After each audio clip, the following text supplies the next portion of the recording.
빨리빨리 진행을 하도록 할게요. 그래서 책자는 있으니까 책자 보시면서 하시면 되고, 제가 그냥 뭐 구조방정식 모형, 혹시 여러분 구조방정식 모형을 들어보신 적 있으세요? 아니요. 안 들어보셨죠? 근데 너무 특이한 게 뭐냐면 이렇게 한국사에서는 그렇게 이상하게 신기하게 구조방정식을 그렇게 쓰라고 그래요. 논문을. 구조방정식을 안 쓰면 논문이 안 된다고 사회과학에서 뭐 이런 얘기를 하는데, 그냥 저는 개인적으로 이 분야에서 제가 평생 이제 살아갈 이 전문가로서 저는 그러지 않으셨으면 좋겠거든요. 물론 정말 매력적이고 너무 좋은 건데 이게 100%는 아니에요.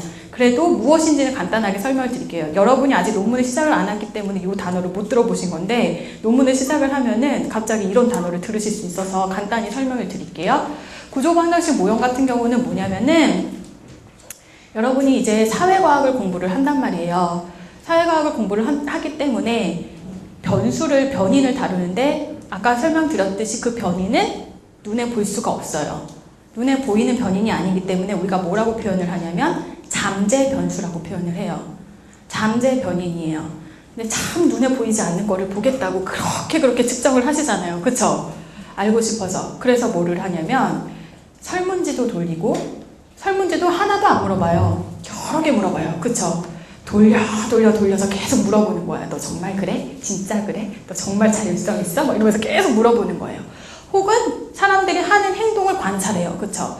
관찰을 하면서 그런 행위를 보이는지 안 보이는지 체크도 하는 거예요. 자, 눈에 보이지 않는 것을 해요. 근데 문제가 뭐냐면 문항을 물어보면 잠재된 거를 문항을 물어보기 때문에 오차가 많이 존재해요. 직접 본 게 아니잖아요. 직접 보고 관찰한 게 아니잖아요. 그날 기분이 나빠가지고 더 우울해. 나 정말 너무 우울해. 오늘만 우울한 거예요. 그쵸? 그래서 체크를 할 때 보니까 다 되게 우울하게 체크를 한 거예요. 그럼 그 사람은 우울증 지수가 높은 거예요? 아닐 수 있거든요. 그냥 오늘 기분이 되게 나빴던 거일 수도 있어요. 그냥 오늘따라 원래 좀 우울증 지수가 평소에 높은 사람이 막 체크를 했는데 오늘따라 기분이 너무 좋은 거예요. 그래서 막 좋게 체크를 했어. 그럴 수도 있잖아요. 이런 거는 보통은 영어 능력 검사라든지 이런 거 할 때 많이 해요. 시험 볼 때. 시험도 영어 능력도 잠재 변수예요. 눈으로 볼 수 없잖아요. 영어 능력. 눈에 볼 수 없죠. 그거를 우리가 측정을 한단 말이에요. 뭘로? 50문항 되는 문항으로 영어 문제를 내서. 근데 오늘따라 내가 전철을 타고 오는데 봤던 문제가 나온 거예요. 나 공부 안 했는데 아침에 1시간 동안 막 정말 정신없이 봤는데 그 문제들이 다 나온 거예요. 대부분 맞췄어. 근데 이 사람은 영어 능력이 높다고 나오죠. 정말 영어 능력이 높을까요?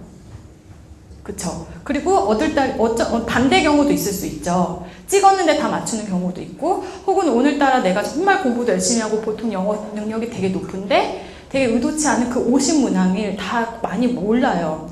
그래서 영어 능력이 되게 낮게 나올 수도 있어요. 그럼 그 사람이 정말 영어 능력이 낮은 걸까? 아니죠. 이와 같이 측정을 할 때 있어서 이 잠재 변수가 측정 오차가 존재를 해요. 이 측정 오차를 통제하고 감안을 하고 해서 돌리는 게 시작점이 구조방정식이에요. 그래서 많이들 요구를 하는 거고, 또한 각각의 변수가 하나가 아니라 5개, 6개, 10개의 관계를 걔네들이 어떠한 관련성이 있는지를 그래프를 막 그려가지고 그림을 그려서 도식화를 시켜서 걔네들이 누가 중간에 매개 변인으로서 역할을 하고 있는지, 누가 이 2개의 관계를 조절을 시키는지 이런 것들을 다 살펴볼 수 있는 게 구조방정식이에요. 그래서 많이 사용을 한다라고 말씀드리고 싶고, 그래서 나중에 이걸 제가 설명드리는 게 뭐냐면, 나중에 여러분이 논문에 자료를 돌리는 선택을 할 때 난 이 방법이 괜찮은 것 같아 라는 거를 선택을 할 수 있는 소비자가 되시라고 이게 무언지는 설명을 드리는 겁니다. 네. 자, 저희 이제 분석 다 돌렸어요. 분석 다 돌렸고 이제 결과값도 다 나왔어요. 너무 해피하죠? 이제 그거를 논문에다가 옮겨 적기만 하시면 돼요. 근데 이제 논문에다 옮겨 적을 때 그냥 막 적으시면 안 되고요. 약간의 틀이 있어요. 그래서 그 틀을 꼭 지키셔야 되는데, 예를 들면 여기 보시면 이렇게 표로 제시를 하잖아요. 표로 제시를 할 때 표에다가 뭐였다, 무슨 분석의 결과다 이렇게 쓰시고, 그리고 여기 이렇게 표를 결과값을 통계해서 돌려줬던 그 결과값 SPSS가 다 나오거든요. 그걸 그대로 베껴서 옮겨 적으시면 돼요.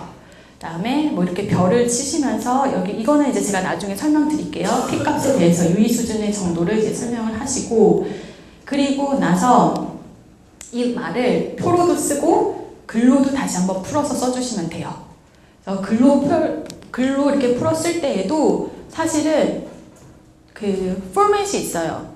통계는 영어, 불어, 한국어처럼 통계 언어가 있어요. 그 언어를 쓰셔야 돼요. 다른 언어를 쓰시면 안 돼요. 그럼 다른 언어를 썼다면 다시 쓰라고 하세요. 그러니까 예를 들면 이렇게 뭐 이런 경우에는 공격성은 낮아지는 것으로 나타난다.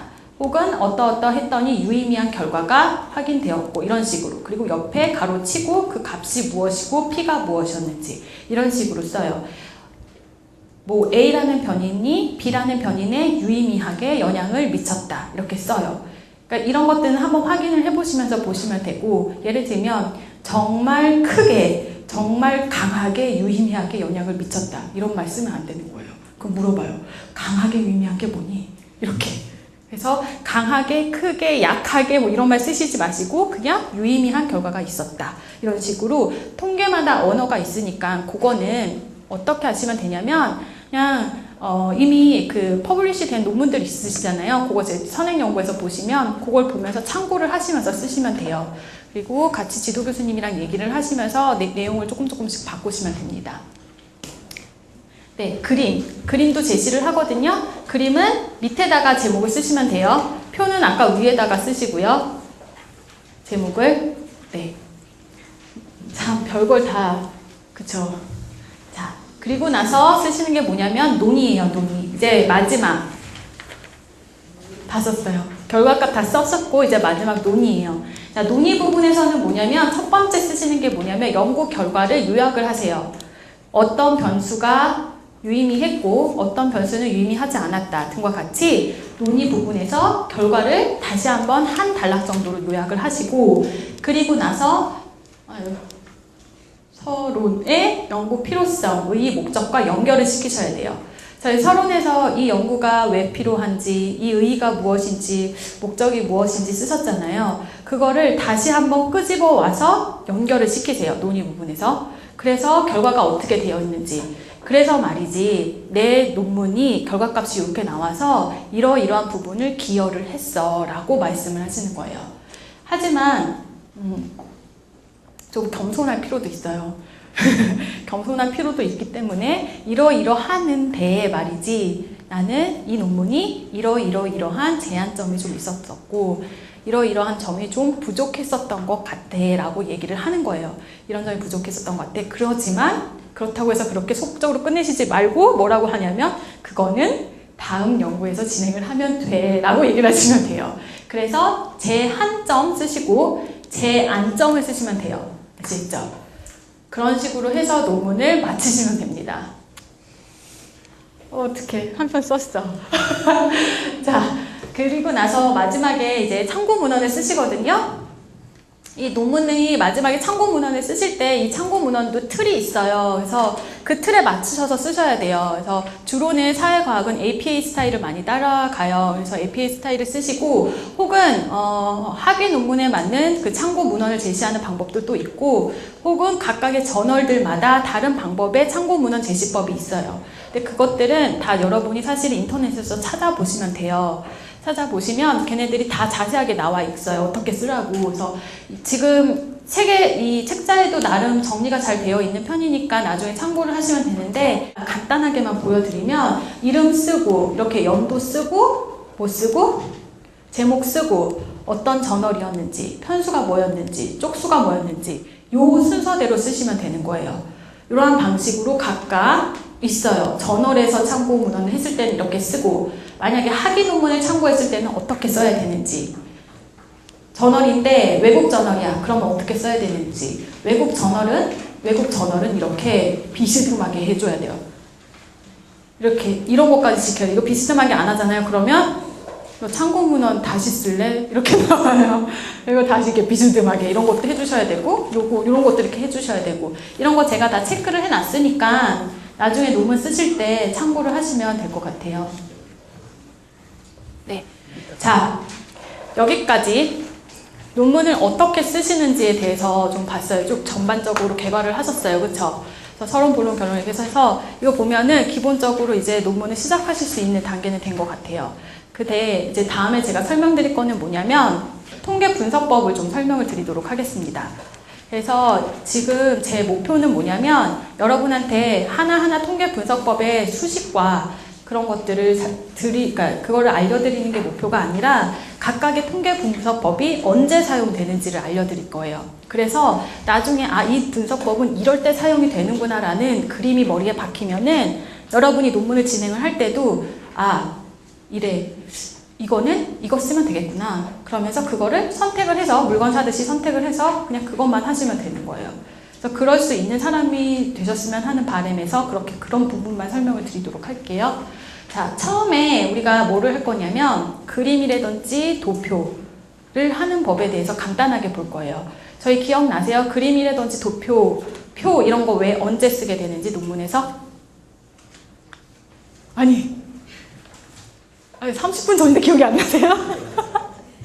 우리 연구 대상, 맞죠? 기억나셨죠? 부끄러워서 말씀 안 하신 거잖아요. 그렇죠? 연구 대상에서 이렇게 표로도 제시하시고 그림으로도 많이 제시한다고 그랬잖아요. 그래서 그래서 처음에 우리가 데이터를 딱 모았을 때 데이터를 다 코딩을 하고 나서 SPSS 같은 뭐 프로그램을 해가지고서는 그림도 한번 그려보고 비율이 어떻게 되는지 도표도 한번 그려보고 그래요. 그래서 필요한 부분이 있으면 논문에다가 갖다 넣습니다. 그래서 그렇게 보고 그 다음에 두 가지를 생각을 하시면 돼요. 뭐냐면 대부분 효과성 연구나 관련성 연구를 해요. 자, 효과성 연구는 뭘까? 효과성 연구죠? 광고 효과. 정말 효과가 있었는지. 그쵸? 자, 뭐 상담 같은, 뭐 심리학이나 뭐 이런 데서는 어떤 거가 있을까요? 처치 효과? 그런 거? 아니면 뭐 아동이나 뭐 이런 데서는 뭐가 있을 수 있을까요? 어떤 교육 프로그램 효과? 효과성. 그쵸? 효과성 연구가 있어요. 그 다음에 생각해 보는 게 뭐냐면 관련성 연구가 있어요. 관련성 연구는 뭐죠? 어떠한 변인과 얼마나 관계가 있는지. 그쵸? 뭐가 있을 수 있죠? 담배와 폐암의 관련성 연구? 그쵸? 뭐 스마트폰 중독과 그 자녀의 양육 태도와의 관계? 관련성 연구죠, 이런 것들이. 아니면 성별에 따른 중독에 관련성 연구죠. 등과 같은 관련성 연구가 있어요. 크게 두 가지를 생각을 해보시면 돼요. 효과성이랑 관련성 연구. 그러면 효과성 연구에서 사용이 되는 통계적 교육성 방법은 뭐가 있냐면 인디펜던트 t-테스트, 디펜던트 t-테스트, 아노바, 리피티드 메저 이런 것들이 있어요. 갑자기 순간 이게 뭐냐면 t-테스트, 독립된 t-테스트, 종속된 t-테스트, 아노바, 반복 측정 다 한 번씩 들어보셨어요? 아니죠. 처음 들어보셨어요? 네, 처음 들어봤지만 오늘 가면은 괜찮으실 거예요. 이 효과성 연구에서는 이러한 분석법을 써요. 많이들 써요. 근데 제가 하나하나 살펴봐 드릴게요. t-테스트를 쓰고 아노바를 쓰고 반복 측정을 써요. 자, 관련성 연구에서는 무언가의 어떤 관계가 있는지 상관이 있는지 살펴보는 그 관련성 연구에서는 상관 연구 혹은 회귀 분석 들어보셨어요? 회귀 분석 혹은 패스 어널리시스나 구조 방정식 등등과 같은 분석 방법을 써요. 그래서 제가 오늘 하나하나 다 살펴보도록 하겠습니다. 딴 게 나오는데 딴 거부터 잠깐 살펴볼게요. 척도인데요. 이거를 제가 아주 간략하게 설명해 드릴게요. 척도라고 여러분 계속 얘기를 했잖아요. 그 척도가 사회과학에서 사용되는 척도가 기본적으로 4가지가 있어요. 이게 너무 기초라서 좀 아시고 들어가셔야 되거든요. 그래서 사회과학에서 사용되는 4가지의 기본적인 척도가 있는데 하나는 노미널 스케일, 명목 척도, 오디널 스케일, 인터벌 스케일, 레이쇼 스케일이 있어요. 이거를 살펴보시면 뭐냐면 명목 척도 같은 경우는 질적인 차이만 있는 거예요. 예를 들면 남녀 같은 경우 우리가 SPSS에서 코딩을 할 때 남자는 남이라고 코딩 안 하거든요. 여자는 여 이렇게 쓰지 않아요. 숫자로 코딩을 해요. 근데 남자는 1이라고 하고 여자는 2라고 할 수 있어요. 그쵸? 혹은 남자는 0, 여자는 1 이런 식으로 코딩을 할 수 있거든요. 그걸 바로 명목척도라고 하는데 그게 왜 그러냐면 1이 남자를 1이라고 했고 여자를 2라고 했어요. 그러면 여자는 남자의 2배인가요? 아니죠. 이렇게 숫자로 표현을 하고는 있지만 숫자의 의미가 전혀 없는 것들, 이걸 바로 명목척도라고 표현을 해요. 근데 우리가 분석이라는 거를 해야 되기 때문에, 컴퓨터에 입력이라는 거를 해야 되기 때문에 이렇게 숫자로 넣어야 되는데 이 숫자는 숫자 의미가 하나도 없어 라고 얘기를 해줘야 돼요. 그래서 나중에 SPSS에서도 보실 때 그거를 해줘야 되는 부분이 있으세요. 그래서 요거를 아시면서 들어가면 되는데, 이러한 예로는 뭐가 있냐면 성별, 전공, 뭐 지역 이런 것들은 다 명목척도에 속합니다. 분류를 하기 위해서 숫자를 사용을 하는 거를 그렇게 얘기를 해요. 다음에 이건 예고요. 한번 살펴보시면 돼요. 다음에는 서열척도가 있어요. 서열척도는 뭐냐면 순서를 정해주는 겁니다. 예를 들어 학점 같은 경우에는 서열척도예요. A, B, C, D 이런 건 서열척도예요. 근데 이 서열척도는 이제는 A는 만약에 뭐 4라고 하고 B는 3, 뭐 C는 2, D는 1이야 라고 했었을 때 당연히 4가 3보다는 높은 숫자죠. 그래서 숫자로서의 의미는 가지고 있어요. 그런데 얘가 또 단점이 뭐냐면 A하고 B와의 간격 있죠. 그거랑 B하고 C와의 간격이 같지는 않잖아요. 4하고 3의 간격은 1이죠. 3과 2의 간격은 1이에요. 그쵸? 1씩 같아야 되는데 서열척도는 그 간격이 사실은 같은 걸 의미하는 건 아니라는 거예요. 그쵸? A는 100점이고 B는 90점이고 C는 50점이에요. 그러면 A하고 B 사이는 10점 차이지만 B하고 C 사이는 몇 점 차이죠? 40점 차이죠. 간격이 같지 않아요. 하지만 우리는 코딩을 4, 3, 2, 1 이렇게 하는 거예요. 근데 이거는 서열척도다라고 해요. 즉 순서만 정해지는 척도를 서열척도라고 해요. 다음은 등간척도예요. 여러분은 사실상 이 등간척도를 제일 많이 쓰세요. 등간척도를 제일 많이 쓰시고 등간척도가 되어야만 이때부터 수치를 계산을 할 수가 있습니다. 여러분 뭐 이렇게 통계 돌리다 보면 평균도 계산해야 되고 합산도 하셔야 되고 나누기도 하셔야 되고 평균, 중앙값 그리고 뭐 이런 것들 다 계산해야 되잖아요. 이거는 등간척도부터 그게 가능하게 돼요. 그래서 여러분이 쓰고 있는 이 척도 있죠. 리커트 스케일. 리커트 스케일이 사실은 논란은 아직 되게 많아요. 이게 정말 등간척도인가에 대해서는 아직도 여전히 논란은 있지만 그럼에도 불구하고 그냥 통념상 리커트 스케일부터 그 왜 우리 1은 전혀 그렇지 않다, 뭐 2는 그랬다 이런 것들 있잖아요. 전혀 그렇지, 그것들부터 그냥 인터벌 스케일, 등간척도라고 표현을 해요. 그래서 등간척도라고 넣고 그러면 통계 패키지에서 어떻게 하냐면 평균값도 구하기도 하고 하면서 통계 분석을 진행을 할 수 있게끔 되는 겁니다. 자, 다음은 그냥 비율척도인데요. 비율척도는 자연과학에서 사용을 하는 것들 있잖아요. 절대 0점이 존재하는 것들. 아까 같이 그런 심리적으로 그런 설문지 척도 그런 거에 그 이상으로 몸무게라든지 키라든지 이런 것들을 다 비율척도라고 표현을 합니다. 그림, 도표부터 볼게요. 그림이라든지 도표를 그릴 수 있는 방법은 되게 다양하게 존재를 해요. 우리 표로도 만들 수도 있고 아니면은 다양한 그림이 있는데 처음 제가 보여주는 거는 이렇게 동그라미 해가지고선 파이 그래프라고 표현을 하거든요. 파이 모양이 있어가지고 그러면은 SPSS에 가면은 그래프 하고서는 파이 그래프 하면은 찾을 수가 있어요. 그래서 그걸 클릭을 하시면 얘가 그림을 이런 식으로 그려줘요. 그러면 연구 대상을, 이게 어느 논문에서 제가 이렇게 하나를 따온 건데 연구 대상에 대해서 쭉 얘기를 하는데 파이 그래프로 이렇게 예쁘게 나타내 준 거예요. 그걸 보시면 딱 보면 친구가 그러니까 상처받은 집단이 누구냐고 대상별로 이렇게 한 건데 뭐 친구가 47%고 뭐 선후배가 8%, 엄마가 16, 뭐 이런 식으로 이렇게 쭉 되어 있는 걸 볼 수 있어요. 그래서 보면은 전반적으로 어느 부분이 비율이 높고 적은가를 그림으로 이렇게 그려 보일 수가 있는 거예요. 그래서 적절한 그림이 제가 여러 가지 그림 방법을 이렇게 좀 하나하나씩 보여드릴게요. 그리고 나중에 논문을 쓰실 때 내가 내 대상이, 연구 대상이라든지 내가 설명을 하고자 하는 거를 가장 적절하게 표현할 수 있는 그림이 뭐가 있을까 하고서는 선택을 하셔서 하시면 돼요. 이것도 파이 그래프예요. 이건 인종에 대해서 얘기를 한 거거든요. 인종이 어디가 되게 많았는지 보면 이제 그래프 이렇게 색깔로 보시면 뭐 백인이 제일 많았다, 어땠다, 몇 %였다 이런 식으로 보실 수 있는 겁니다. 그 다음에는 막대 도표예요. 막대 도표는 지금 보시면 막대 이렇게 그림이 그려져 있죠. 그래서 뭘 보는 거냐면 이게 지금 음식점이거든요. 음식점인데 제가 이게 미국에서 있었던 음식점이어서 이걸 그냥 뭐 김밥나라 뭐 이렇게 생각하시면 돼요. 김밥나라, 김밥천국 뭐 이런 식으로 계속 이렇게 생각을 하시면 되는데 그랬을 때 누가 이렇게 선호하는 것, 선호하는 음식점들이 무엇인지 이렇게 했을 때 여기는 빈도가 돼요. 그래서 뭐 김밥나라는 거의 9명이 선택을 했고 그리고 제일 김밥천국은 되게 낮았다 이런 식으로. 그래서 기본적으로 이렇게 빈도수를 볼 수가 있어요. 막대 그래프를 통해서는. 다음은 히스토그램. 히스토그램과 막대 그래프의 차이가 어때 보이세요? 막대들이 붙어 있죠. 네, 막대들이 붙어 있는 게 히스토그램이에요.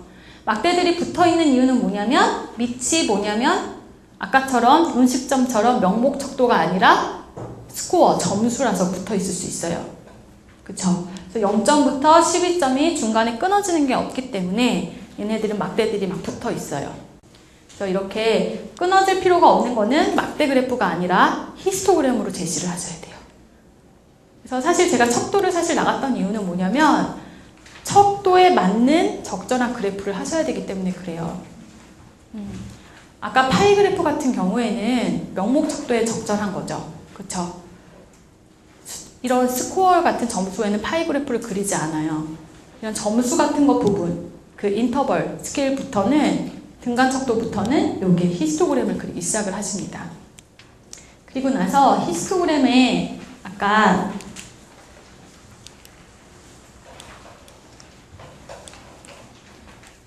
여기 꼭지점 여기 요 끝에 중간 있잖아요. 중간에 점을 딱 찍은 다음에 띡, 띡, 띡, 띡, 띡 이렇게 연결을 하잖아요. 그러면 이게 나와요.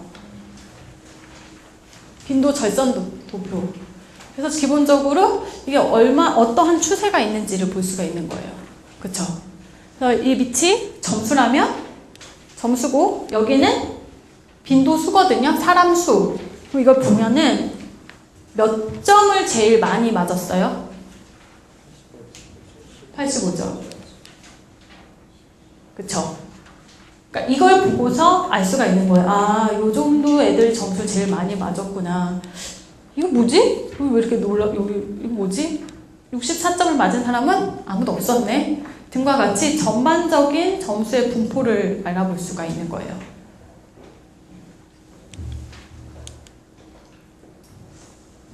이거는 누적이거든요, 누적. 그래서 100%가 되게끔 누적이 돼서 이걸 보시면 어디에서 기울기가 갑자기 변했는지, 기울기가 적게 변했는지, 그래서 어디에서 갑자기 점수가 사람의 수가 확 바뀌었는지 그걸 알아볼 수 있는 그래프입니다.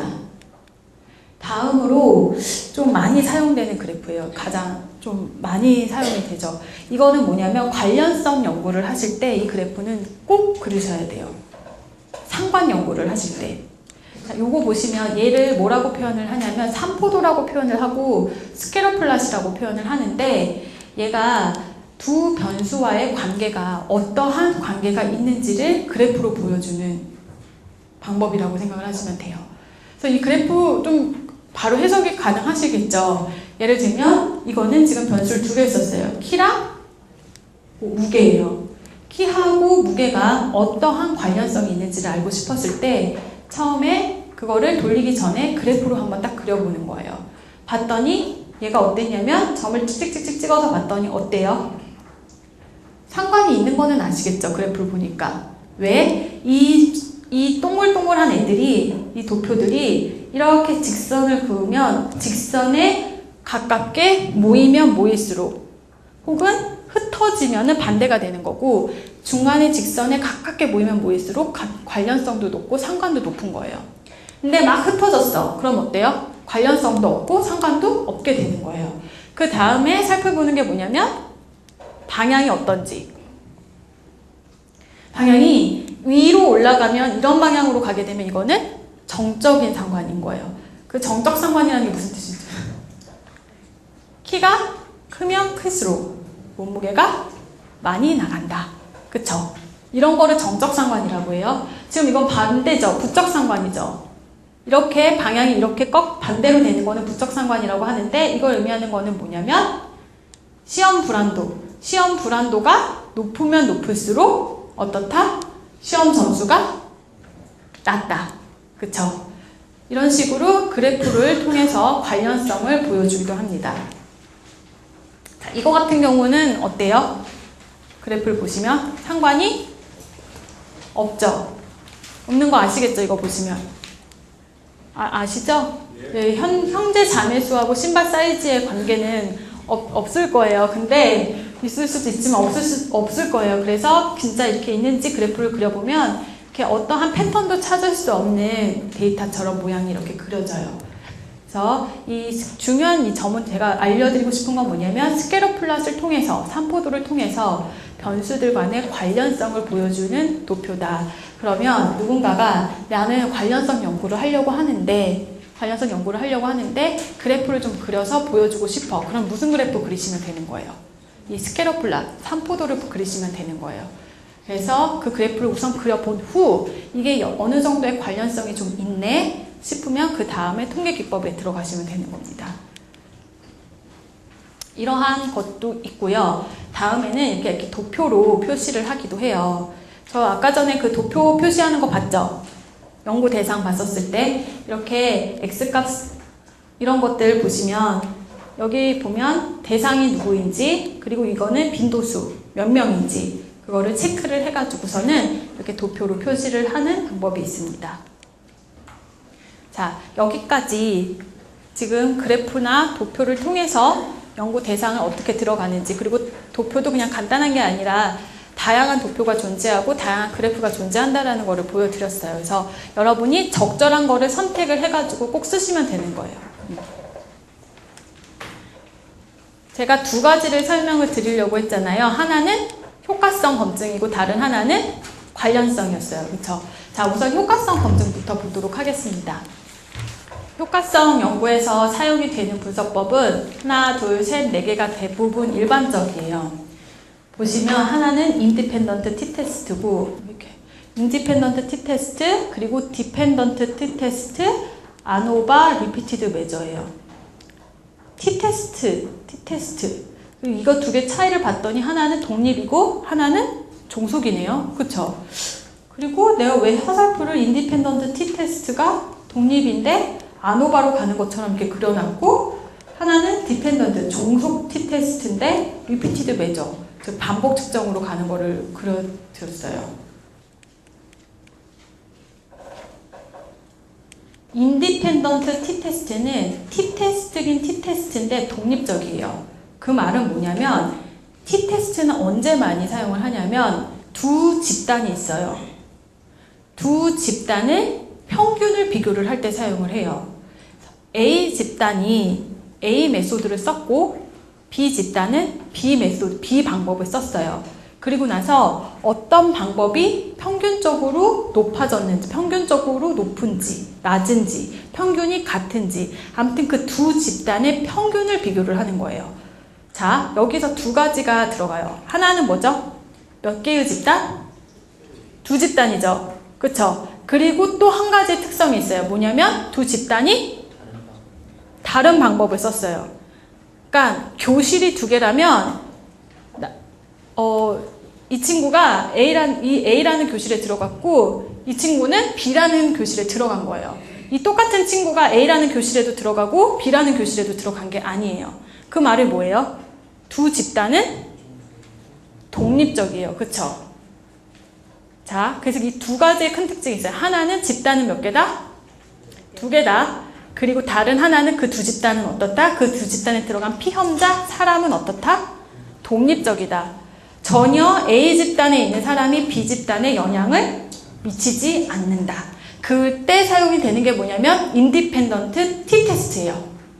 알겠죠? 왜 인디펜던트죠? 독립적이니까. 왜 t-테스트냐? 사실은 다른 이유인데 아무튼 t-테스트는 두 집단이에요. 자, 두 집단이에요. 여기까지 됐죠? 보면은 피험자를 반복해서 사용을 했어요? 아니죠.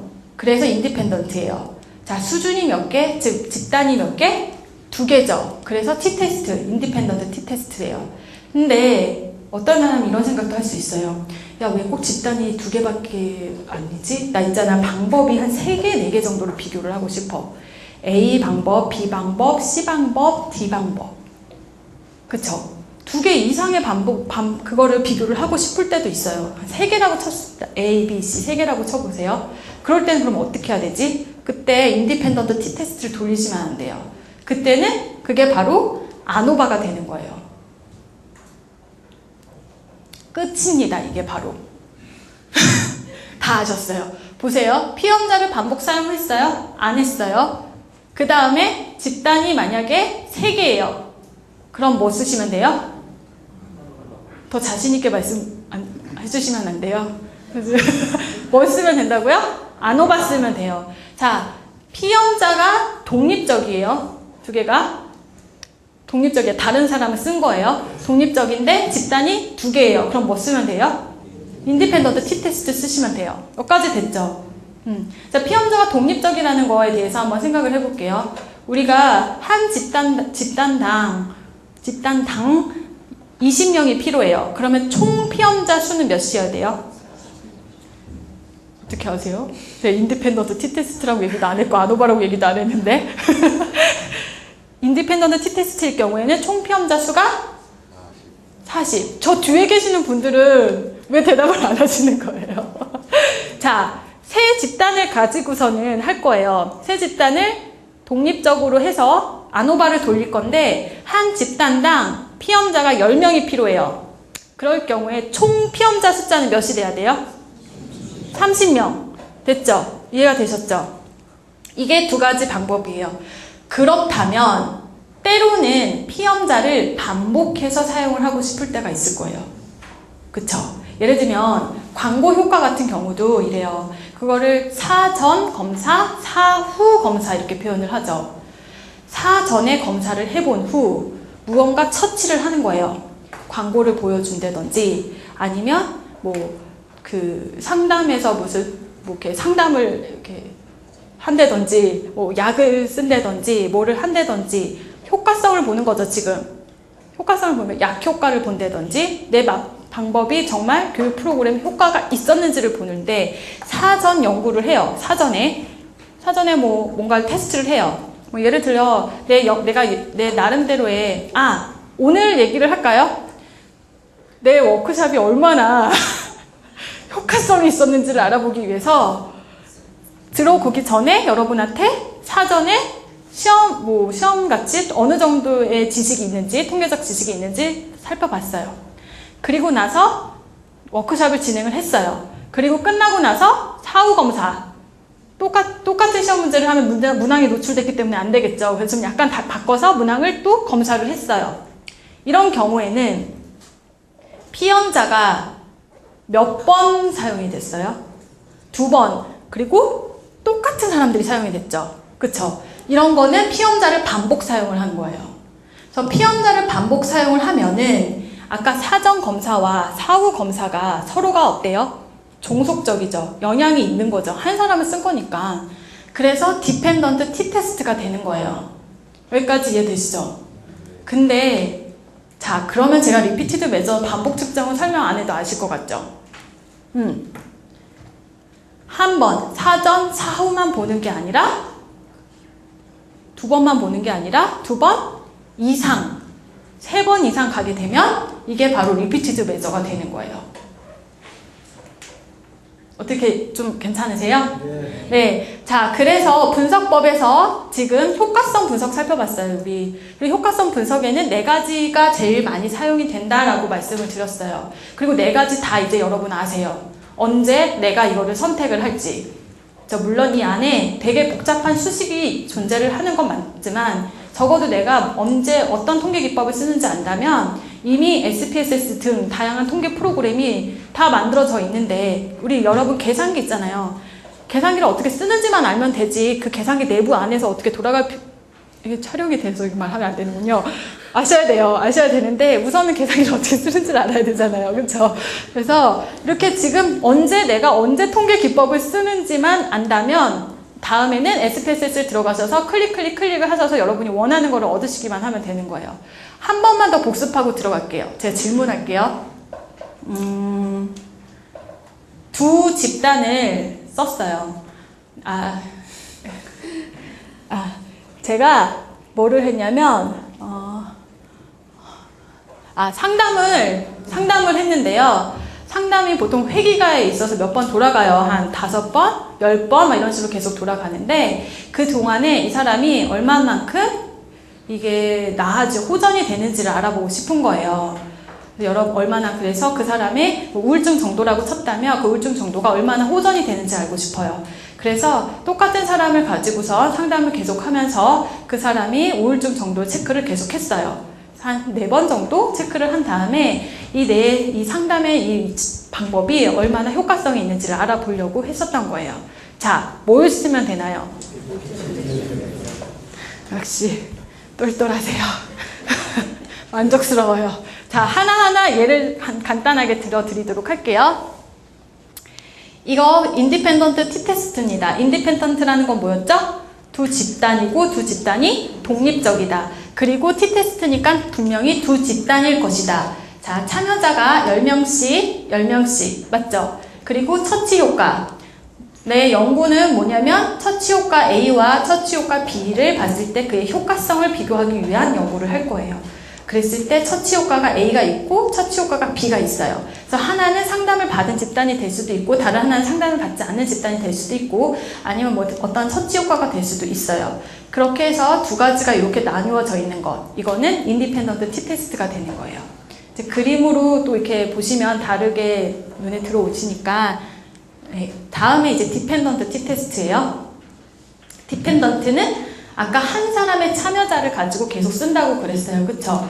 그래서 여기서 보시는 거와 다른 부분은 여기는 참여자가 한 집단에 10명, 다른 집단에 또 10명이기 때문에 총 몇 명이 필요해요? 20명이에요. 여기서는 점수는 똑같이 나오지만 참여자는 몇 명만 있으면 돼요? 10명만 있으면 돼요. 그쵸? 이 사람을 가지고 사전 검사하고 중간에 상담을 하든 어떤 처치를 하든 어떤 광고를 보여주든 한 후 사후 검사를 하는 거예요. 이거는 디펜던트 T테스트를 돌리시면 되는 거예요. 다음 아노바예요. 아노바는 아까 뭐였죠? 집단이 하나 더 늘어난다고 했어요. 자, 보세요. 처치효과 A, B, C가 있는데 이 처치효과 A, B, C를 효과성을 비교를 하고 싶어요. 이제는 어떻게 돼야 돼요? 아노바를 쓰셔야 돼요.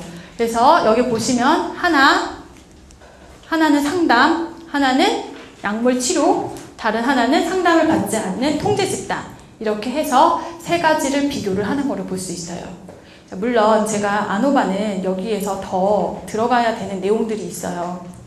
뭐가 있냐면 이걸 딱 돌리면 아노바는 뭐라고 얘기를 해주냐면 만약에 차이가 있으면 차이가 있다라고만 얘기를 해줘요. 그러면 놀라는 거죠. 그래? 차이가 있어? 그래, 차이가 있어. 근데 가만히 생각해 보니까 어디에서 차이가 있어? 라고 안 가르쳐주는 거예요. 안 가르쳐줘요. 아노바 안 가르쳐줘요. 어디에서 차이가 있다는 말을 안 해줘요. 순간 기분이 좋은데, 그러니까 순간만 기분이 좋은 거예요. 차이가 있대. 근데 어디서 차이가 있다가 안 가르쳐줘요. 그래서 아노바는 우선 차이가 있다라고 나오게 되면 그 다음에 뭘 해야 되냐면 어디에서 차이가 있는지를 또 다시 한번 살펴봐야 돼요. 그거를 제가 사실은 오늘 특강에는 안 넣었는데요. 저거는 두세요. 사후 검증이라고 표현을 해요. 한국말로 뭔지 모르겠지만 멀티플 컴패리전이라고 표현을 하거든요. 두 개 비교하는 거예요. 그래서 어떻게 하냐면 A하고 B하고 차이가 있는지 보고 B하고 C하고 차이가 있는지 A하고 C하고 차이가 있는지 아노바를 통해서 또 다시 거기다가 클릭을 몇 개를 더 해주시면 걔가 알아서 또 해주게 돼요. 그런 사후 검증으로는 종류가 투키 테스트, 샤페 테스트 종류, 벤포런이 이렇게 되게 많이 있고 그거는 거기서 이제 클릭을 하셔가지고 선택을 하시면 돼요. 단지 뭐를 알려드리고 싶으냐면 아노바에서는 집단이 아까 t-테스트는 아까 집단이 2개밖에 안 됐기 때문에 차이가 있다 그러면 어때요? 차이가 있는 거죠. 두 개가 차이가 있는 거예요. 근데 2개 이상이 되다 보니까 차이가 있다라고까지는 말을 해주는 건 오케이 하는데 그럼 3개니까 어디가 차이가 있어? 이거는 말을 안 해준다는 거예요. 그래서 3개가 되다 보니까 우리가 살펴볼 필요가 있는 거예요. 그래서 사후에 또 검증을 한다. 그래서 사후 검증이 있어요.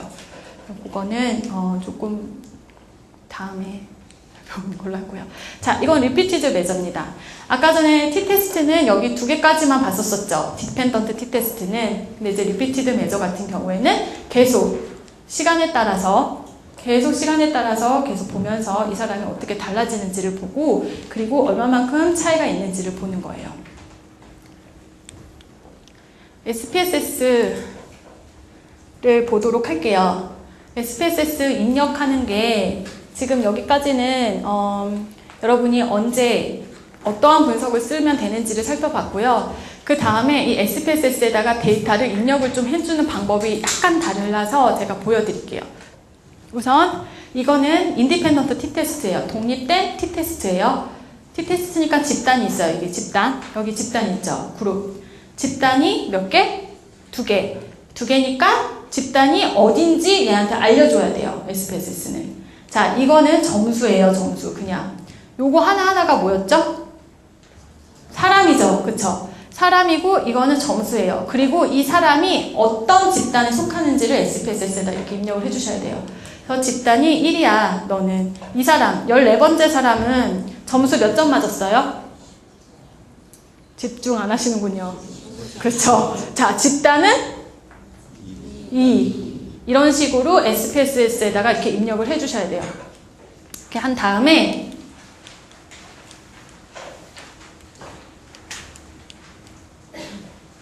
돌리면 결과가 나와요. 근데 사실 돌릴 때도 보시면 분석에서 가셔서 독립된 t-테스트라고 거기 써져 있어요. 그거 클릭하시면 돼요. 그래서 골라서 결과가 나오면 결과값도 좀 보실 줄 알아야 되잖아요. 그쵸? 결과가 이렇게 나와요. 보면 첫 번째 집단, 두 번째 집단. 그쵸? 그리고 인원수 10명, 10명. 맞아요? 다음에 이거 뭐죠? 평균. 첫 번째 집단의 평균이 몇이에요? 네, 7점이. 두 번째 집단 평균은 13.4예요. 우리 지금 뭐 알고 싶어요? 두 집단의 평균이 차이를 보고 싶은 거예요. 그쵸? 그래서 얘가 했어요. 평균이 차이가 정말 유의미하게 있어? 라고 물어본 거예요. 그랬더니 얘가 뭐라고 했냐면 이걸 보시면 돼요. 여기를 보시면 되는데 간단히 말씀드리면 여기 있는 값이 0.05보다 작으면 유의미한 겁니다. 그러면 뭐라고 쓰시면 되냐면 그냥 돌리고 나서 이것만 보시고 0.05보다 작으면 바로 뭐라고 하냐면 두 집단이 유의미하게 차이가 있다 라고 쓰시면 돼요. 네, 0.05요. 참 제가 이런 말을 하다니요. 안타깝지만 그냥 0.05 사실 0.05라는 숫자가 네, 나중에 말씀드릴게요.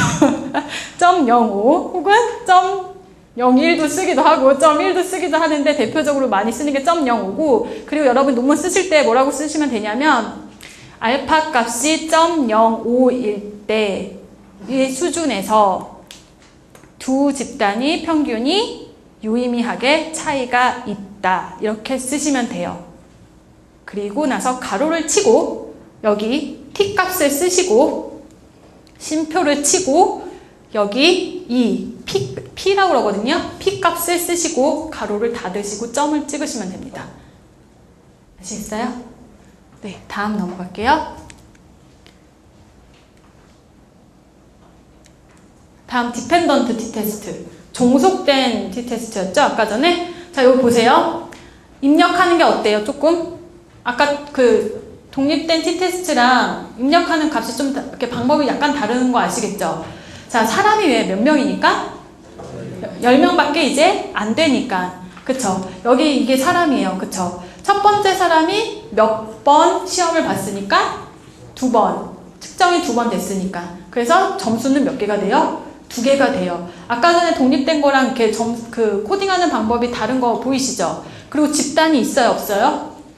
없죠? 네, 집단이 없어요. 자, 그러면 제가 하나 살펴볼게요. 9번째 사람은 몇 번 측정이 됐습니까? 2번 됐습니다. 첫 번째 점수는 뭐였죠? 사전 점수는? 6점. 사후 점수는 뭐였어요? 13점이었어요. 그리고 나서 그리고 나서 뭐를 보는 거냐면 얼마만큼 효과가 있었는지를 보는 거예요. 그러려면 어떻게 하면 될까요? 여기 평균값 구하고 여기 평균값 구해서 평균값이 정말 차이가 있는지를 보면 되겠죠. 맞아요? 네. 그래서 돌렸어요. 돌리면 디펜던트 t-테스트는 이렇게 나와요. 좀 약간 헷갈리겠지만 10씩 이렇게 떠요. 이렇게 뜨고 첫 번째 처치는 일단 평균은 7.1이고 두 번째의 값은 13.4다. 그 페어가 뭐예요? 페어? 짝이잖아요. 짝. 두 개가 이제 처치 B와 A가 짝이 이렇게 있다라고 본 거예요. 그래서 여기서 이제 상관을 보여주고 이 부분을 이제 보시면 돼요. 똑같이 여기 시그라고 되어 있는 거, SIG, 시그라고 되어 있는 거 요거 보시고 얘가 뭐 하면 0.05보다 어디 가서 제가 그랬다고는 하지 마시고요. 아무튼 0.05보다 작으면 유의미하다라고 말하면 돼요. 자, 제가 간단하게 그냥 보여드리고 싶은 게 뭐냐면 여기 diff예요. df. 요거 뭐냐면 요거는 자료수, 피험자수, 사람수에서 거기에다가 마이너스 1을 한 값이에요. 그래서 아까 전에 인디펜던트 t-테스트는 40명이었죠. 그래서 df가 뭐가 몇이에요? 예, 18이야. 왜 그러지? 맞네. 10명이니까 20명이었죠. 그래서 각 집단에서 1씩 뺐으니까 18이 맞는 거예요. 자, 얘는 어때요? 우리 10명밖에 안 되죠. 10명에서 1을 빼니까 9이 되는 거예요. 그래서 요거를 보고도 알 수 있어요. 제대로 내가 돌렸는지. 자, 아무튼 요거보다 우리가 이제 결과값에서 쓰는 거는 뭐냐면 보니까 이게 0.05보다 작네. 그럼 유의미한 거야. 그래서 뭐라고 하냐면 처치 효과가 유의미했다 라고 쓰고 가로를 치고 여기 t값을 쓰시고 쉼표를 쓰시고 여기 p값을 쓰시고 그리고 가로를 닫고 점을 찍으시면 됩니다. 그랬을 때 물론 이 값도 제시를 하시고요. 자, 다음엔 아노바예요. 아노바 아까 집단이 몇 개 때 쓴다고 그랬었죠? 네, 두 개 이상, 두 개가 하는군요. 3개 이상, 맞죠? 3개 이상이 쓸 때 쓰고 그 집단들이 어때요? 서로? 독립적이에요. 자, 그러면 아까 전에 인디펜던트 t-테스트, 독립된 t-테스트에 비해서 뭐가 하나 늘어날까요? 요게 이렇게 늘어나는 거예요. 그쵸? 여기까지 아까 독립된 t-테스트였었죠. 집단 1, 집단 2 뭐 이런 식으로. 근데 하나가 더 늘어났어요. 집단 3이 하나 더 늘어난 거예요. 코딩하는 법이 똑같아요. 그래서 이제 4집단이 되잖아요. 그럼 밑에다가 4라고 하고 또 이제 다른 4번째 집단에 대해서 코딩을 하시면 돼요. 그렇게 해서 돌려요. 또 SPSS 보고 클릭을 한번 딱 해주면 얘가 돌려주거든요. 결과값이 나오는데 이때 결과값은 뭐를 보시면 되냐면 아노바부터는 T가 아니라 F값이 나오는데요. 이거 보시면 돼요. 시그. 똑같아요. 시그가 뭐보다 작으면 0.05보다 작으면 뭐하다? 유의미하다. 그래서 어떻게 보시면 되냐면 세 집단이 유의미하게 차이가 있다 라고 하시고 가로를 치시고 F값을 쓰시고 쉼표하고 요 P값을 쓰시고 하시면 돼요. 자, 한 가지 짚고 넘어갈게요. 내가 분명히 여기서 뭐라고 그랬냐면 세 집단이 유의미하게 차이가 있다라고 했는데 어떤 집단이 어떤 집단과 어떻게 차이가 있는지 알 수 있어요? 없어요? 없어요. 여기까지는 몰라요. 암튼 어느 집단에서 차이가 있는 거예요. 세 집단 중에서 지금 어떻게 짝을 지어줄 수 있어요? 이렇게, 그쵸? 요렇게, 맞아요? 또 요렇게 짝 지어질 수 있죠? 이 세 가지의 가능성 중에서 어떤 부분이 유의미하게 차이가 있는지는 모르는 거예요. 하지만 적어도 하나는 차이가 있는 거예요. 그래서 이런 값이 나온 겁니다. 그래서 여기까지는 그렇게 하고 그 다음에 그러면 어디에서 차이가 있는지를 알아보기 위해서는 뭘 해야 된다? 사후 검증을 하셔야 된다. 여기 DF 값이 왜 앞에 하고 아, 이거는 그룹이라서 그래요. 그룹. 네, 그룹이 세 집단이죠? 거기서 1을 자, 질문이 뭐가 나왔냐면요. 여기 DF 값이 P험자인데, P험자 수로 아까까지 계산이 됐었는데, 왜 이 DF 값이 이러냐라고 하는데, 이 DF 값은 P험자로 계산된 부분도 있어요. 근데, 아노바는 지금 이거는, 얘가 의미하는 거는 그룹, 집단이라서 그래요. 집단이 3개고, 집단 3개에서 마이너스 1을 하면 2죠. 그래서 이렇게 되는 겁니다. 요걸 보고도 집단이 제대로 돌아가는지도 체크해 보실 수 있으세요. 자, 다음은 반복 측정. 반복 측정은 어때요? 반복 측정은 아까 이거 무시하세요. 제가 좀 더 복잡한 통계 기법 얘기하려다가 넣었는데 요거 무시하시고 여기까지 아까 그 디펜던트 t-테스트는 여기까지 있었었죠. 근데 하나가 더 늘어났어요. 그쵸? 늘어났고 이거는 뭐냐면 반복 측정이기는 한데 그 반복 측정을 두 집단에서 했을 경우 A라는 집단도 있고 B라는 집단도 있는데 A라는 집단도 3번 이상 측정을 하고 B라는 집단도 3번 이상을 측정을 했을 경우 집단을 이렇게 나눌 수 있다는 거. 네, 우선 우린 여기까지만 생각해 볼게요. 그리고 나서 돌리면 이렇게 값이 나와요. 그 반복 측정은 주로 요거를 많이 써요. 윗부분이 이걸 제일 많이 쓰는데 저는 개인적이지도 않고 APA 스타일은 뭐냐면 요 값을 다 쓰셔야 돼요. 그래야 얘가 반복 측정을 제대로 돌렸다라는 거를 저는 확인을 하거든요. 이게 다 어떤 이유 때문에 이게 다 나오는 거냐면 반복 측정 어떤 한 통계 기법도 어썸션이라는 게 있어요. 전제가 있어요. 되게 이 전제가 맞아떨어졌을 때에만 결과값이 타당도가 있어요. 그래서 사실상 여러분이 통계 다 돌리기 전에 각각의 통계 기법들이 가지고 있는 전제를 한 번씩 확인을 하기는 해야 돼요. 제가 오늘 이걸 다 무시를 했는데 그건 이제 또 다른 기회가 있으면 할 건데요.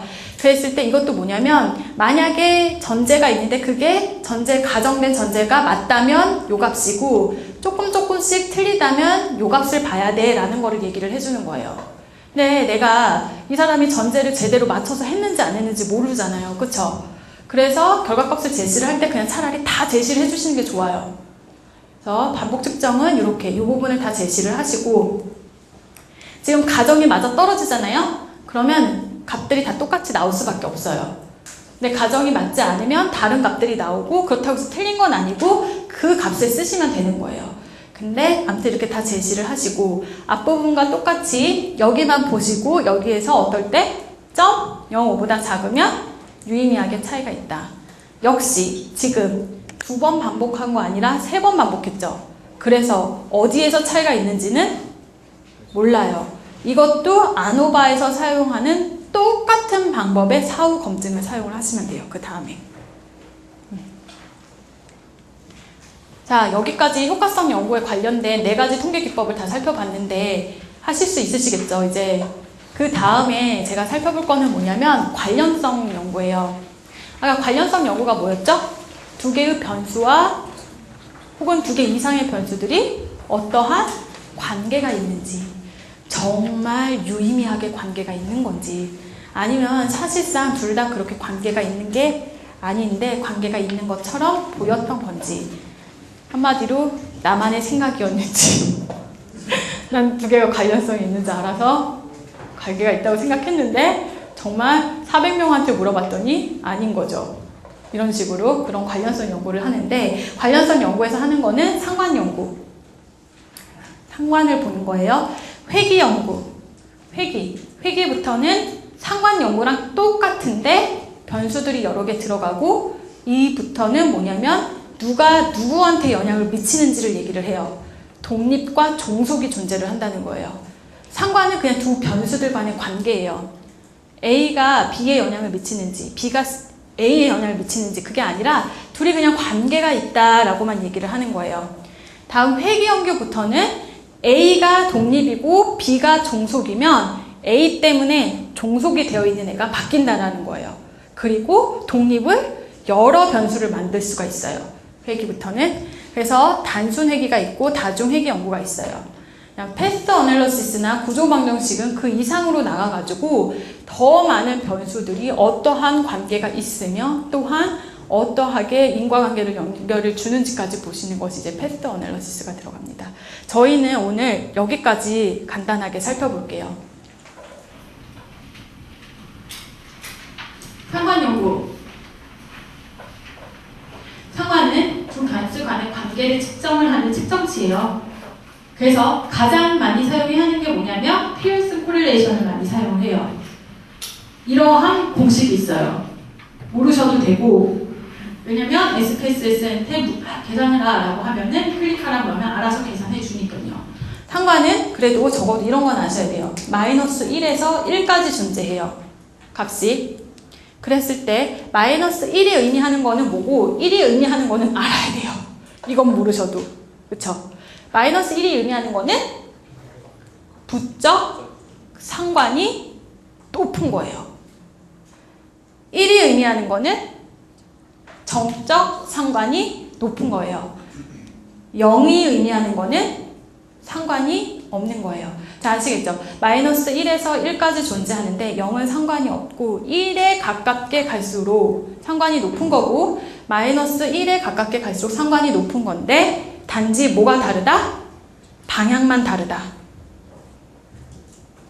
그러면 어떤 사람들이 이렇게 저는 가끔 이런 시험 문제도 내요.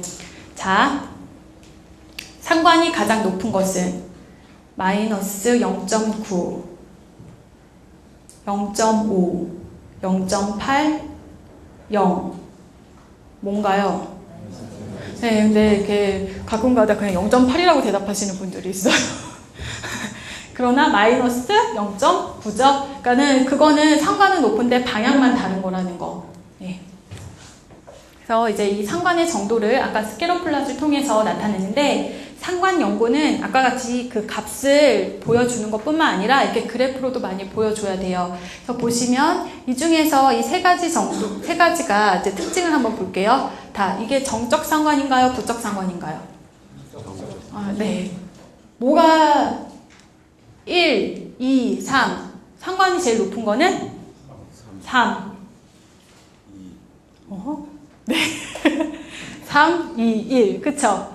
자, 이렇게 직선에서 이 점들이 이렇게 직선으로 많이 모일수록 상관이 높다라는 거 보시면 돼요. 다음. 이거는 무슨 상관이에요? 방향은? 네, 부적 상관. 그 다음에 상관이 제일 높은 거는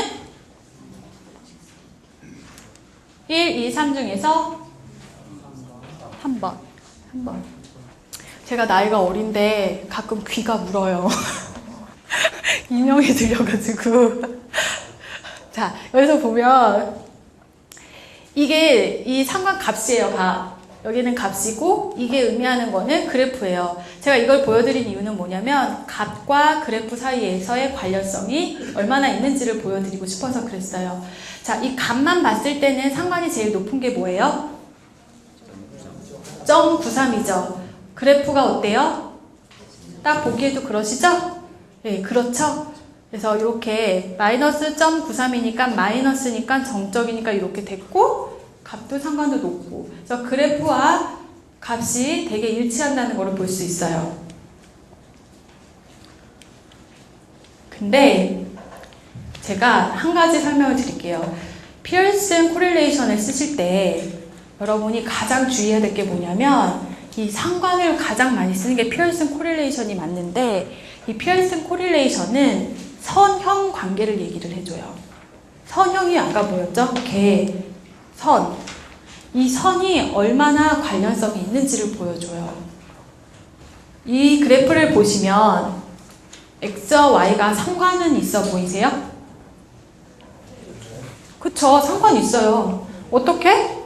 X 값이 어느 정도 커질수록 Y 값이 줄어들다가 어떠한 기점을 중심으로 해서 x값이 계속 커지니까 y값이 갑자기 올라갔어. 이와 같은 상관이 분명히 있어요. 그쵸? 그런 어떤 패턴이 분명히 존재한단 말이에요. 이야기가 있어요. 데이터가 x하고 y가. 근데 얘를 상관을 돌리면 어떻게 나오냐면 0이 나와요. 상관이 전혀 없다라고 나와요. 피어슨 코릴레이션은. 그래서 여러분이 그래프를 안 그려보고 피어슨 코릴레이션을 그냥 SPSS한테 계산해서 알려줘라고 했어요. 그랬을 때 0이 나오죠. 0이 나오니까 그래프를 안 그려봤으니까 어떻게 생각하냐면 x와 y가 전혀 관련성이 없구나라고 생각할 수 있어요. 그러면 정말 중요한 부분을 놓치게 돼요. 사실 관련성이 있잖아요. 되게 재미있는 이야기가 있잖아요. 여기 분명히. 그래서 상관 연구를 할 때는 꼭 그림을 그려보셔야 돼요. 다른 예를 하나 들어드릴게요. 요거 보시면 얘도 어때요? 상관이? 괜찮죠? 그래서 그렸더니 이거 피어슨으로 돌려봤더니 값이 0.82가 나왔어요. 그랬는데 데이터가 좀 바뀌었어요. 요런 모양이에요. 아까와 다르죠? 얘도 돌리면 뭐가 나오냐면 똑같이 0.82가 나와요. 또 옮겨드릴게요. 얘는 어때요? 얘도 아까랑 정말 다른 관련성이 있는 거죠. 근데 얘도 돌리면 똑같이 이게 나와요. 왜? 얘 때문에. 얘 때문에 이렇게 안 이거 진짜 관련성 높죠? 더 높아야 돼요. 이 값보다 높게 나와야 돼요. 근데 이 문제가 되는 데이터 때문에 얘가 이렇게 바뀌면서 값이 낮아져요. 그래서 그래프를 그려보셔야 되는 거예요. 그리고 나서 얘는 어떻게 해도 돼요? 버리세요. 버리셔도 돼요. 버릴 건 과감하게 버리셔야 돼요. 그렇죠? 얘는 어떨까요? 얘도 돌리면 이렇게 나와요. 똑같은 값이 나와요. 자, 지금 본 그래프들이 다 어때요? 다 다른 내용을 얘기를 하고 있음에도 불구하고 돌리면 똑같은 상관값이 나와요. 얘는 분명히 상관이 없는 거일 수 있죠. 관련성이. 근데 얘 때문에 이렇게 값이 나와요. 그래서 제가 말씀드리고 싶은 건 뭐냐면 상관은 꼭 상관값을 구하기 전에 스케일러 플롯을 통해서 꼭 그림을 그려보라 라고 하고 말씀드리고 싶습니다.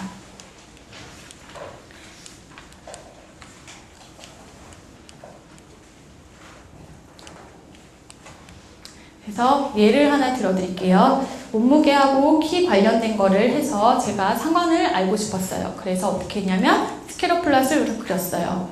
문제가 될 만한 데이터도 별로 없는 것 같고 괜찮은 것 같아서 어떻게 했냐면 SPSS 분석을 들어가서 상관 분석을 한 다음에 상관 개수를 구하라 라고 하고 클릭을 했어요. 이렇게 한 다음에 클릭을 했더니 창이 딱 뜨면서 누구랑 누구의 상관을 구하고 싶은데 라고 SPSS가 저한테 물어봤어요. 그래서 내가 뭐라 그랬냐면 나는 키랑 몸무게를 구하고 싶어. 그래서 키하고 몸무게를 변수로 넣고 피어슨을 구할 거야 라고 했어요. 그랬더니 결과값이 이렇게 나옵니다. 보면 상관 개수가 나오는 거예요. 키하고 몸무게 사이의 상관이 0.911이다. 네, 이게 바로 상관 개수가 되는 겁니다. 자, 다음 들어갈게요. 자, 여기까지는 상관 분석이에요. 다음에 우리가 살펴볼 거는 단순 회귀 분석이랑 다중 회귀 분석을 살펴볼 거예요. 관련성 연구로서. 단순 회귀 분석은 상관 분석이랑 똑같아요. 변수가 두 개예요. 아까 상관 변수 몇 개였죠? 두 개였죠. 키, 몸무게 이렇게 변수가 두 개예요. 두 개의 변수 간의 관계를 살펴봤어요.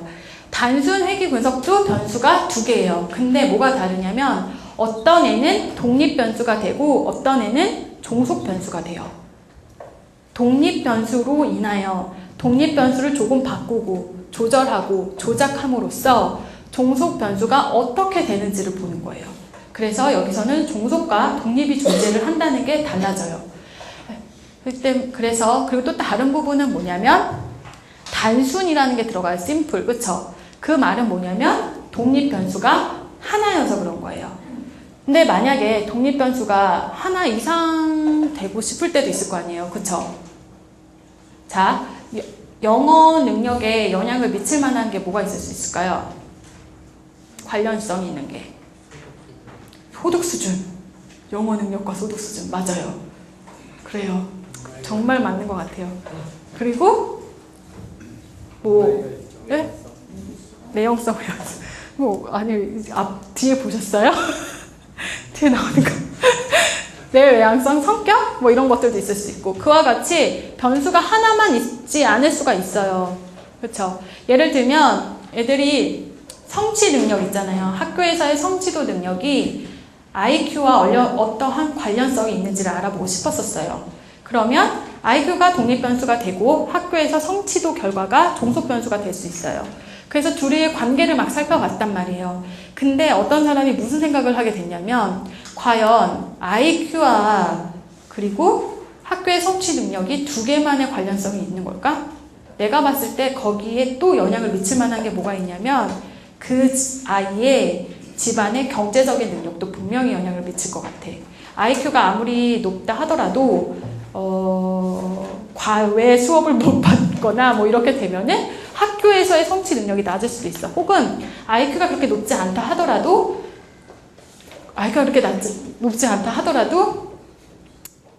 정말 과외 활동을 되게 많이 하다 보면은 학교에서 성취도 능력이 높을 수도 있을 것 같아.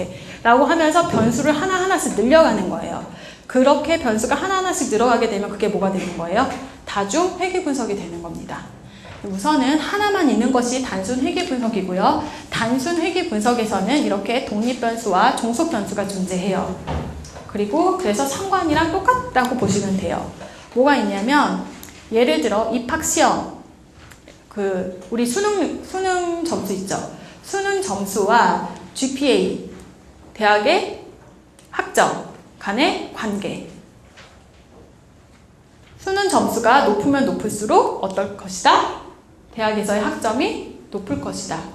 이런 관련성의 관계를 보는 거예요. 그리고 이 단순 회귀 분석부터는 상관 분석과 다른 게 뭐가 있냐면 이렇게 점을 찍고 선을 하나를 찍 그어요. 가장 이 점을 설명을 가장 잘해줄 만한 직선 하나를 그어요.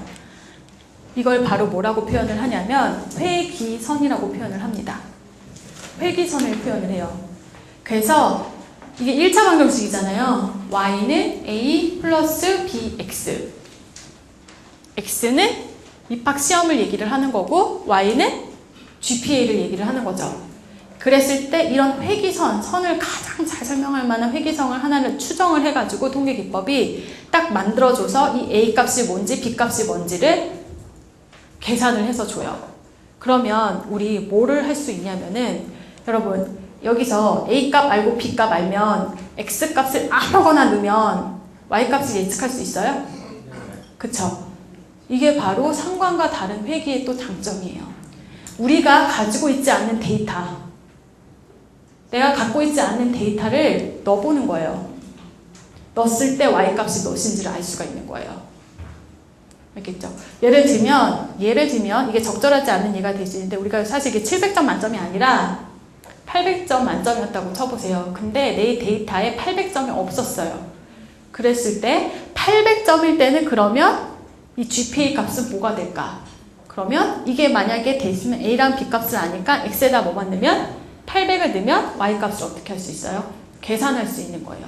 이걸 뭐라고 표현을 하냐면 예측이라고 표현을 해요. 예측. 가지고 있는 데이터를 가지고선 이렇게 회귀선으로 나타나는 거는 뭐죠? 데이터를 설명한 거예요. 그쵸? 설명까지 했는데 그 다음에 이게 그래프까지 그려지게 되면 우리가 뭐를 할 수 있다? 모르는 데이터를 가지고 Y값을 예측까지 할 수 있다. 그래서 그게 이제 회귀분석의 상관과는 좀 다른 점이 있습니다. 그러면 그냥 제가 예의상 넣은 거고 뭐냐면 A값이랑 B값이 어떻게 계산이 되는지 수식을 예의상 뒀어요. 근데 뭐 보시고 싶으신 분은 보시고요. 그리고 근데 이거를 굳이 모르시다 하더라도 SPSS에서는 여러분한테 이렇게 계산을 해준다는 거 아시면 됩니다. 그럼 제가 돌려볼게요. 똑같은 데이터예요, 상관. 그래서 분석을 들어가서 이제 여기 상관 분석이 아니라 회귀 분석 들어가신 후 선형을 클릭을 하시면 딱 떠요. 선형 회귀 분석이라고. 그러면 물어봐요, SPSS가. 너 있잖아, 뭐를 종속변수로 쓸 거고 뭐가 독립변수야? 라고 물어봐요. 그러면 말해줘야 돼요. 있지, 종속변수는 몸무게고 독립변수는 키야. 이렇게 얘기를 해줬어요, 제가. 그랬더니 값이 딱 나와요. 이게 결과값이에요. 아까 전에 저희 y는 a 플러스 bx라는 거에서 a하고 b값만 안 넣으면 된다고 그랬죠. 그래서 얘가 a하고 b값을 여기서 말해주는 거예요. 상수가 a값이에요. b값은 x와 관련된 값이니까 기울기가 되는 거예요. 그렇게 해서 여기다가 써서 공식을 쓰면 이게 바로 회기식이 되는 거예요. 물론 관련성이 정말 있는지 없는지도 얘기를 해줘야 되죠. 그건 뭐 보시면 돼요?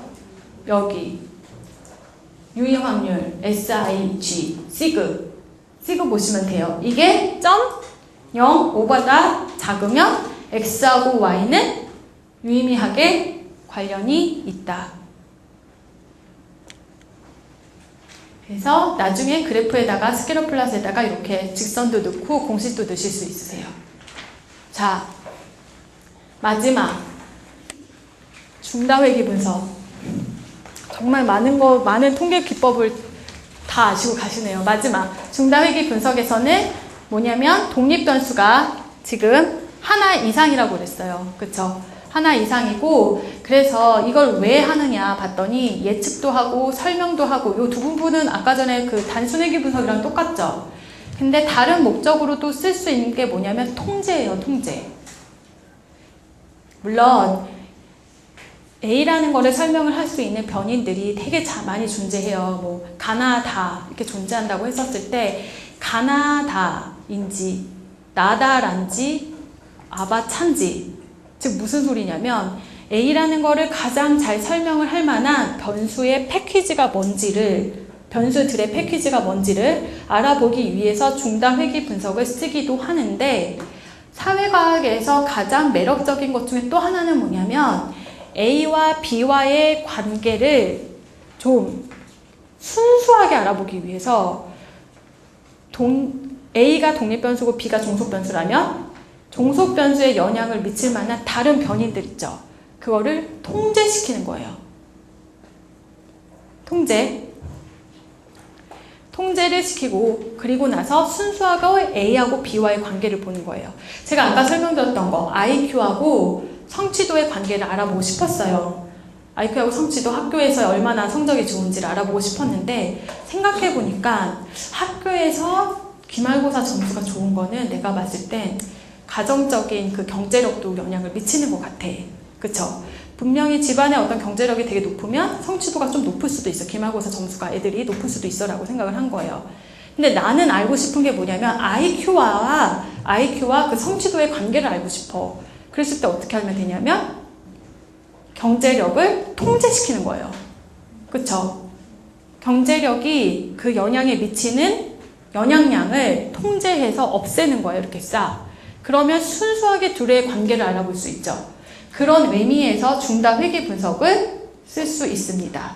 자, 제가 예를 하나 드릴게요. 얘는 이제 뭐 옛날에 제가 그냥 심심해서 연구했었던 건데, 영어 교사가 되기 전에 학교에서 영어 교사 이렇게 그 연습을 하잖아요. 근데 그 수업에서 영어 교수법에 대해서 정말 한단 말이에요.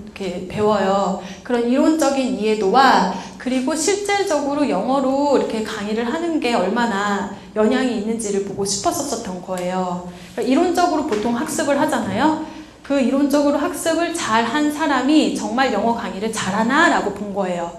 자, 이론적으로 학습이 잘 됐는지는 어떻게 아냐면 대학교 수업 시간에 뭐 중간고사, 기말고사 이런 것들을 잘 봤는지, 그쵸? 그런 것들을 보는 거예요. 그리고 나서 정말 영어 수업을 잘 하는지는 어떻게 했냐면 앞에 나와서 마이크로 티칭을 한 거를 비디오로 찍어서 본 거예요. 평가를 해본 거예요. 그래서 두 개의 관계가 진짜 좋은지를 살펴봤어요. 그 관계가 진짜 있는지. 그러니까 내가 이렇게 이론 수업을 잘하는 게 괜찮은 건지, 학생들한테 이론 수업을 하는 게 좋은 건지를 본 거예요.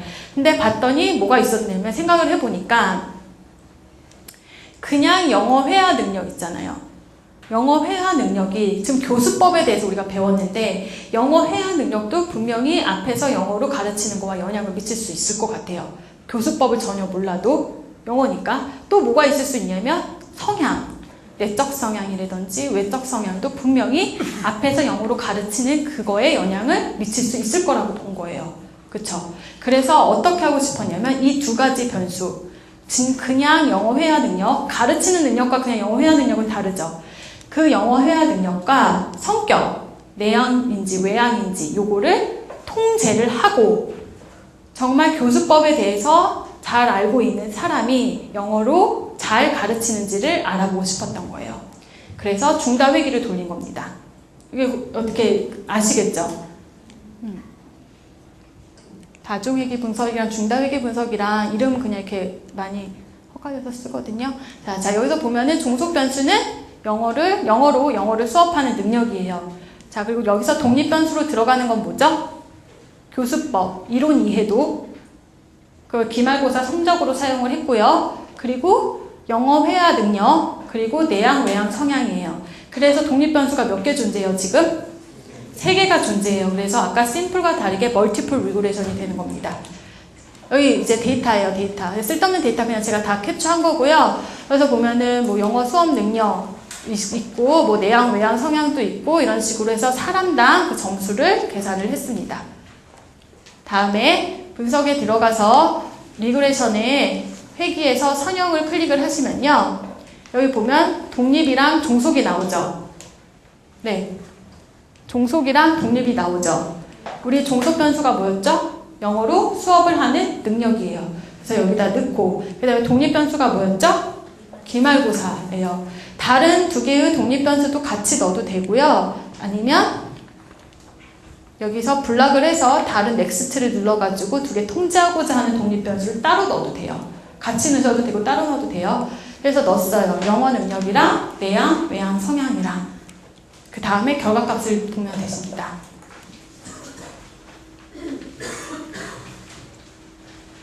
결과값을 보시면 우선 첫 번째에서는 뭐만 살펴봤었냐면 기말고사랑 점수랑 영어를 가르치는 능력과의 관계를 봤어요. 봤더니 이렇게 y는 마이너스 3.233 플러스 0.036x 이렇게 된 거예요. 즉 x하고 y 관계가 이러한 관계를 가지고 있고 이게 0.05보다 작으니까 유의미하다라고 나온 거예요. 그리고 나서 살펴봤어요. 다른 변수들도 같이 넣어서. 영어 회화 능력과 내향, 외향 성향도 같이 넣어서 통제를 해봤어요. 어떻게 됐는지. 봤더니 값이 살짝 달라지고 그래도 여전히 어때요? 유의미해요. 그래서 뭐라고 표현을 하냐면